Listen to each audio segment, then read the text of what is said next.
যে আমার এই শেডের ভিতরে প্রায় 14টা গরু ছিল, সবই বিগ সাইজের গরু ছিল। আর এই গরুগুলো কালকে রাত্রে আমি সমস্ত কিছু রেডি করে রেখে গেছি যে আজকে সকালবেলায় হাটে উঠাবো আর কি। আমাদের পাশে এক হাট ছিল, কুতুবপুর হাট। ওইখানে রাত্রে আমি গিয়েছিলাম, ওইখানে যাওয়ার পরে আমি জায়গা নির্ধারণ করে আসছিলাম। তো রাত 1টার দিকে এখানে আবার আমি আয়সা দেখে শুনে আপনার বাসায় গেছি। তো বাসায় যাওয়ার পরে হয়তো ভোর রাত্রের দিকে এখান থেকে এক লোকে আমাকে ইনফরমেশন দিয়েছে যে তাড়াতাড়ি খামার আসে না এখন। তাই সাথে দেখি মোটামুটি কিছুই নেই, সব কিছুই শেষ হয়ে গেছে।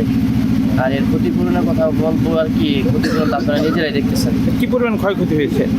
কি পরিমাণ ক্ষয়ক্ষতি হিসাব করতে গেলে প্রায় কোটি টাকার ক্ষয়ক্ষতি হইব, কাছাকাছি কোটি টাকার কাছাকাছি হবে, এই পরিমাণ ক্ষয়ক্ষতি হয়েছে।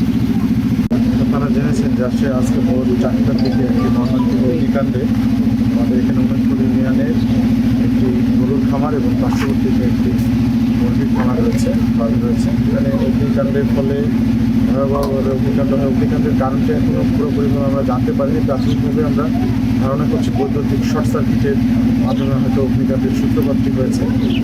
তারপরেও যারা সংশ্লিষ্ট ছিলেন তারা ফায়ার সার্ভিসকে তাদের সংবাদ দিতে একটু দেরি হয়ে যায়, যার কারণে এখানে প্রায় 14টি গরু এবং প্রায় 2000-এর উপরে মুরগি এখানে অগ্নিকাণ্ডে ভস্মীভূত হয়ে গেছে একেবারে। তো এইটি একটি অপূরণীয় ক্ষতি। আমরা এখানে সরেজমিনে পরিদর্শনে এসেছি এবং আমরা উপজেলা প্রশাসন এবং জেলা প্রশাসনের পক্ষ থেকে ক্ষতিগ্রস্ত ব্যক্তিকে সর্বোচ্চ আর্থিক সহযোগিতার জন্য আমরা চেষ্টা করব, যাতে তিনি তার অন্তত ন্যূনতম যে ক্ষতিটি সেটি যেন কাটিয়ে উঠতে পারে।